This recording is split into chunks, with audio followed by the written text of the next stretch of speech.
COVID-19 ले हाम्रो व्यवसायलाई पनि अलि थला पारेको अवस्था छ।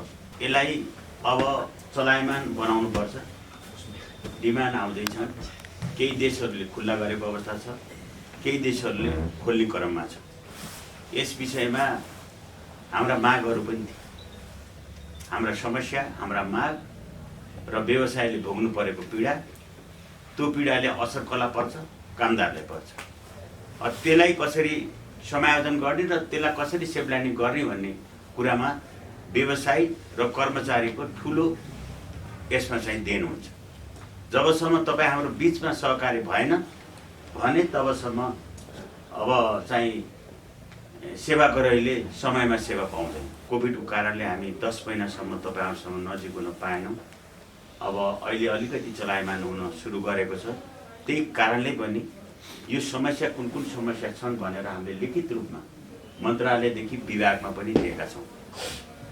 मैले पहिलाकै मन्त्रीज्यूसँग पनि एउटा गोष्ठी गरेर यसलाई चाहिँ दीर्घकालीन र अल्पकालीन र पोलिसीमा लाने कुराहरूलाई छुट्याउनु पर्छ र कामदारको हितमा केही कुराहरू ऐनदेखि नियमावलीसम्म सच्याइनुपर्छ भनेर सङ्घले माग राखेको थियो। उहाँहरूलाई चाहिँ कानुनी सेवा दिनको निमित्त पनि एउटा निर्देशिका तयार हुँदैछ र हाम्रा मागहरू सम्बन्धी भोलिदेखि नै मन्त्रालयमा एउटा कमिटी गठन भएको छ। महाशाखा प्रमुख हरि पैनालीज्यूको संयोजकत्वमा 7 सदस्य गठन भएको छ। यी समस्याहरू के छन् भनेर तहसीलबाट पनि विभाग मार्फत अथवा डाइरेक्ट महाशाखामा जानुपर्छ कि यो कुरा तपाईँहरूबाट नै जाओस् र हामीले अहिले राखेका कुराहरू नोटेड हुन् र त्यसलाई विचारपूर्णले तपाईँहरूले सोच विचारले काम गर्नु पर्ला। हाम्रो मात्रै र कामदारको मात्रै गुनासो होइन, कर्मचारी साथीहरूको पनि गुनासो आएको छ। केही प्रुफ पनि आएको छ हामी कहाँ। त्यो तथ्यपट्टि नजाउँला, तर के हुनुपर्ने हो, के हुनुपर्छ भन्ने कुराहरू हजुरले आत्मसात लिनु होला। यो पक्कै हो। कुनै पनि काम गर्दाखेरि त्रुटि हुन सक्छन्। त्यो त्रुटिलाई कसरी सच्याउने र कुनै अब नियतवशै गरेको छ भने कुनै व्यवसायले कुनै नियतवश त्यस्ता गल्ती दोहोऱ्याइएका छन् भने सङ्घलाई तपाईँले इमिडिएटली जानकारी दिन सक्नुहुन्छ। तपाईँले पनि टेबलबाट काम गर्न सजिलो होस् तपाईँहरूले पनि र हामीले पनि टेबलबाटै काम गर्नु पाऊँ र चाहिँ भौतिक उपस्थित नहोस्, भिडभाड नहोस्, एउटा चाहिँ सिस्टममा जाओस्, एउटा सिस्टमले चाहिँ पहिचान गर्न सकोस् भन्ने कुरालाई नै हामीले चाहिँ अगाडि बढायौँ। व्यवसायको हित मात्रै होस् भन्ने पनि होइन, तर व्यवसायको हित भयो भने कामदारको हित हुन्छ। यो चाहिँ हजुरहरूले चेयरमा बसेर सोच्नै पर्ने हुन्छ। यो पक्का हो। तपाईँहरूले चाहिँ राम्रो कार्य गर्नुभयो, राम्रो गर्नु भन्ने प्रशंसा हजुरहरूले पाउने हो। गलत गरे दण्डित हामी पाउने हो। यसमा दुई मात्रै छ। गलत गरे हामी दण्डित हुन्छौँ। कानुन छ हाम्रो, नियमावली छ हाम्रो, त्यसले हामीलाई चाहिँ समेट्छ। त्यसकारण हजुरले सेवा दिँदाखेरि अब कुनै समस्या छ भने हामीलाई जानकारी होस्, नअल्मलाइयोस्। कसैको फ्लाइट छुट्छ, कसैको उताबाट कम्पनीले पठाएका टिकटहरू रुस हुन्छन्, त्यो कारण नहोस्। किनभने एक दिन आएका कुराहरू छ नि स्पष्ट। अब सकिन्छ लिखितमै दिनुहोस्। यहाँ त कस्तो चलन आएको छ नि, माथि विभागमा भन्यो भने अब ताछलले हेर्ने काम हो भन्छ। होइन, ताछलमा सोध्यो भने तपाईँको के हुन्छ भनेदेखि होइन विभागबाट निर्देशनै आएको छैन। त्यही कारण हो हामीले डिजी साहबलाई आज हिजो घेराउ गर्नुको, अस्ति घेराउ गर्नु कारण थियो। लिखित रूपमा मैले 11वटा चिठी दिएछु उहाँलाई। उहाँले टेर्नु भएन। त्यसकारण उहाँसँग प्रतिस्पर्धा सङ्घले गर्नु पर्यो। प्रतिस्पर्धा मिन्स के हो भन्दाखेरि तपाईँको चाहिँ उहाँले गरेको कार्य नगर्दाखेरि, उहाँले आफ्नो काम नगरेको भनेको उहाँको दुरुपयोगता हो। तपाईँहरूले गर्ने दैनिक कार्यलाई कुनै चिजको अप्ठ्यारो छ भने प्लिज प्लिज प्लिज हामीलाई इन्फर्म गर्नुहोस्। यो मेरो अनुरोध हो।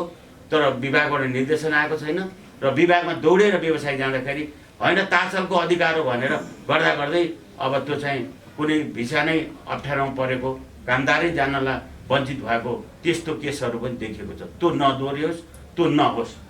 र तपाईँहरूको सुझाव के छ ती सुझावहरू हामीलाई आओस्। हामी सहकार्य गर्न रेडी छौँ, तयार छौँ। र अब यस्ता अन्तर्क्रियाहरू अब महिनाको एकचोटि हुनुपर्छ।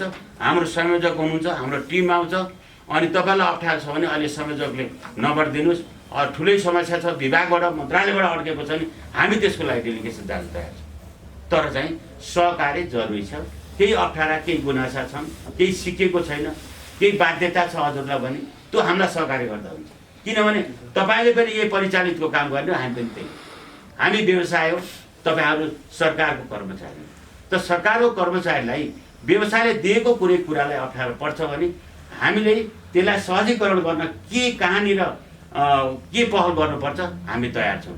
कमसेकम व्यवसाय विभागको तर्फबाट ताचलको तर्फबाट के हदसम्म गर्न सक्ने करेक्सन गर्न सक्ने कामलाई चाहिँ किन नगर्ने भन्ने खालको आज सिङ्गो व्यवसाय र वैदेशिक व्यवसाय सङ्घको पनि बुझाएर ठहर हो। यसको लागि केही पनि काम नभएको हुनाले हामीले चाहिँ अस्तिको दिनबाट कमसेकम एउटा आन्दोलनको एजेन्डा तयार पारेर हामीले त्यो दिन त्यहाँ ठप्प पनि पार्यौँ र हाम्रो केही 21 बुधे मागहरूको छ। हामी चाहिँ एउटा आन्दोलित पनि भयो, हाम्रो माग नाराबाजी गरेर त्यसपछि डी साहबले बोलाउनु भयो। डी साहबले बोलाइसकेपछि हामी एउटा भलभलले एउटा छलफल उहाँको क्याबिनमा बस्यौँ। उहाँको चेम्बरमा बसिसकेपछि उहाँको 4 जना, हाम्रो 3 जना अध्यक्षज्यू, प्रथम महासचिव र उहाँले को दिनुहुन्छ अब जुन 21 बुधेमा हाम्रो विविध कुराहरू छ, जस्तो होला जस्तै शाखाको कुरा होला, सेवा शुल्कको कुरा होला, एमबिसीको कुरा होला, यो फिएम्सको कुरा होला, के छ सर्टेन करेक्सनमा त हुने भन्ने कुरामा भोलिबाट चाहिँ यो कुराको प्रारम्भ हुन्छ कि भन्ने खालको पनि छ। र अर्को त्यता विभाग चाहिँ के रहेछ भनेदेखि त्यो चाहिँ कानुनी रूपमा केही मुद्दा पर्यो भने केही पर्यो भने डकुमेन्ट गर्दै चाहिँ विभाग रहेछ। तर डेली डे टु डे हाम्रो डे टु डे पूर्वा निकाल्नु पऱ्यो, अन्तिम निकाल्नु पऱ्यो, भरे बेलुकाको फ्लाइट हुन्छ, अहिले यी टिकटहरू हुन्छ होइन।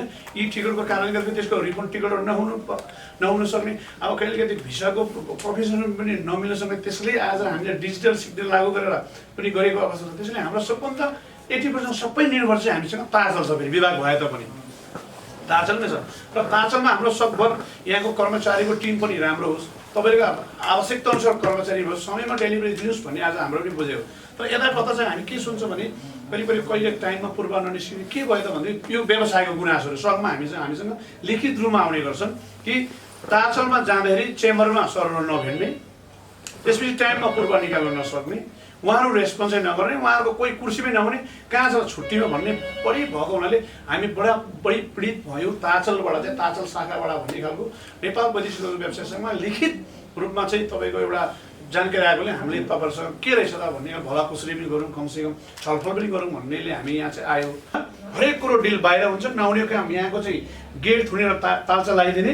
अनि हामीले त्यो सरकारी कार्यालयमा तालचा त कहीँ पनि लाउन पाइँदैन, गेट त लाउन पाइँदैन, अनावश्यक मान्छे पनि छिर्नु पनि हुँदैन। पनि त्यसको पनि होला, त्यसको पनि एउटा कानुन त होला, को छिर्ने को नछिर्ने भन्ने एउटा कार्ड आइसकेपछि आधेगरी भएपछि यो गेट चाहिँ ठप्पै बन्द गरिदिने, तालचा लगाइदिने रे, त्यसपछि विविध खालको लेनदेन कुराहरू भित्र हुने रे, बाहिर भन्ने खालको यो सारा व्यवसायको कम्प्लेन यतिसम्म त नहुन सक्छ। किन छत्रसम्म त म लामो समयदेखि चिन्छु नै, 2-3 वर्षदेखि नै भयो, म महासचिव हुनेदेखि नै उहाँलाई चिन्छु। तर यो खालको गतिविधि हामीले देखेको पनि थिएन, भएको पनि थिएन। तर के हो त भन्ने खालको किसिमले आज हामी सङ्घमा यसको बारेमा हिजो मिटिङ बस्यौँ र तपाईँहरूसँग यही कुरामा छलफल गरौँ भनेर हामी आज यहाँ आएको मेरो यति हो।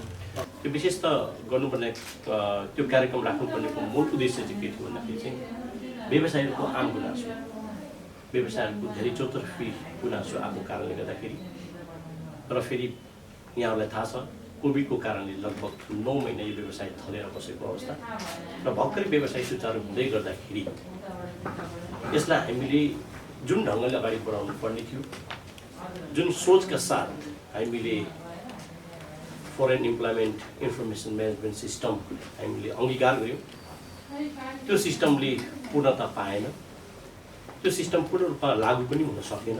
लगायतको व्यवसायका विविध मुद्दाहरू हामीले 21 बुधे मागेर पनि राखेका छौँ।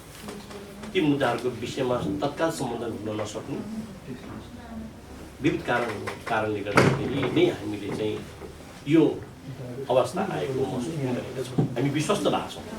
हामीलाई वैदेशिक सुधार विभाग, श्रम तथा सामाजिक सुरक्षा मन्त्रालयले एउटा कमिटी फर्मेसन गर्नुभएको छ, कार्यदल बनाउनु भएको छ। दुईटै हुन त मन्त्रालयले यो लगाई नै जमको गरे पनि हो। मन्त्रालयले एउटा कमिटी बनाउनु भएको छ, कार्यदल बनाउनु भएको छ। त्यो कार्यदलले चाहिँ नीतिगत कुराहरूको बारेमा र समग्र वैदेशिक रोजगार व्यवसाय र यो व्यवसायी र व्यवसायमा पर्न गएका समस्याहरूको सम्बन्धमा, व्यवसायीले उठान गरेका मागहरूको सम्बन्धमा बसेर छलफल गरेर टुङ्ग्याउने भन्ने सहमतिका साथ नै बनाइएको हो। त्यस्तै गरेर अस्ति भर्खरै वैदेशिक रोजगार विभाग बुद्धनगरले पनि एउटा कार्यदल बनाएको छ, 7 सदस्यीय कार्यदल। तत्काल वैदेशिक विभागको माताहतमा रहेका समस्याहरूलाई कसरी समाधान गर्न सकिन्छ भन्ने हिसाबले नै त्यो कार्यदल बनाइएको र त्यो कार्यदलको पनि सम्भवतः भोलिदेखि नै छलफल पनि हुन्छ र हामी आशावादी छौँ, पूर्ण रूपमा आशावादी छौँ कि व्यवसायलाई परेका जायज मुद्दाहरूको बारेमा सम्बोधन हुनेछ र ती समस्याहरू समाधान हुनेछ। कर्मचारीहरूलाई चाहिँ दबामूलक तरिकाले काम गर्न लगाउने, डकुमेन्ट नमिल्दाखेरि त्यसमा चाहिँ प्रेसर गराउने, अनि अझ इन्डिभिजुअल रूपमा काम गरेको ठाउँमा मेन पावर व्यवसायबाट माथिबाट पोलिटिकल रूपमा पनि प्रेसर दिएर काम गराउन लगाउने जुन प्रवृत्ति छ, यस्ता प्रवृत्तिहरू चाहिँ यो हाम्रो व्यवसाय र यो हाम्रो सबैको लागि फाइदाजनक छैन। यिनीहरू भनेको यो प्रष्ट रूपमा छुटिनुपर्छ। पारदर्शी रूपमा हुने कामहरूमा त्यस्ता खालको त्यो घिनाउँदा खेलहरू गर्नु भएन। तपाईँहरूले पठाउने कर्मचारी प्रतिनिधित्व भनिँदैन, कर्मचारीहरूलाई पनि अलिकति चाहिँ अब अलिक स्मार्ट हुन सिकाउने कि होइन, अथवा भएन भने हजुरहरूले टाइम मिलाएर तपाईँहरूले त्यहाँ आउन सक्नुहुन्छ कि। त्यस्ता व्यक्तिहरू तपाईँहरूको मेन पावरको नाम लिएर होइन 3-4वटा मेन पावरको नाम लिएर अझै पनि हुनुहुन्छ। र यस्ता खालका गतिविधिहरू जब कम हुँदै जान्छ र हामी बिच यस्तो सहकार्य हुन्छ र एउटा समस्या जहाँ निस्किन्छ त्यहाँ सल्युसन निकाल्यो भनेदेखि जहाँसम्म लाग्छ यो प्रब्लम आउँदैन। रिएन्ट्री र इन्डिभिजुअल शाखा भनेको टोटल्ली त्यहाँ चाहिँ मेन पावर रहित शाखा हुनुपर्छ होइन, तर त्यो शाखाहरूमा चाहिँ इन्भल्भ डाइरेक्टली नभए इन्डाइरेक्टली इन्भल्भ भएको हामीले त इन्डाइरेक्टली इन्भल्भमा छोडिदिउँला होइन, थाहा हुँदैन, हामीलाई थाहा हुँदैन, हामी त काम गर्दैनौँ।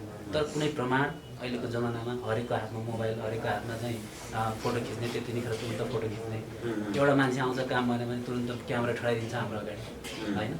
अनि त्यसैमा पनि चाहिँ मिडियाको नाममा पनि अलिकति मिडियाबाजी हुने कुराहरू हुन्छन्। त्यो गलत इन्फर्मेसनहरूलाई म्यानिपुलेट गरेको पनि धेरै रेकर्डहरू छन्, त्यसका भिक्टिमहरू हामी कर्मचारी नै हुन्छौँ। हो यस्ता ठाउँहरूमा चाहिँ तपाईँहरूले पनि साथ र सहयोग हुनुपर्छ र त्यस्ता विकृतिहरू र त्यस्तो तपाईँहरूले राख्ने कर्मचारीहरूलाई पनि अलिकति स्मार्ट बनाएर योसँग चाहिँ फ्रेन्डली बनाएर पठाउनु भयो भने काम छिटो हुन्छ र उहाँहरूको जुन पहिलाको जुन तरिका छ, सोच छ र त्यही तरिकाले काम गरिराख्नु भएको छ त्यसमा पनि अपडेट हुनुपर्छ भन्ने मलाई चाहिँ लाग्छ। हाम्रो पनि यो सिस्टम जति सक्यो यो चाहिँ कम्प्लिट होस् र यसलाई चाहिँ क्रमशः इम्प्लिमेन्ट गर्ने भनेर हामीले अस्ति 17 गतेबाट माथि रिएन्ट्रीमा फेसलेस सुरु गऱ्यौँ। अब हाम्रो एक त प्रविधि पनि कमजोर छ, हाम्रो वैयक्तिक रूपमा हेर्दाखेरि सबै त्यसमा एक्सपर्टिज छैनौँ।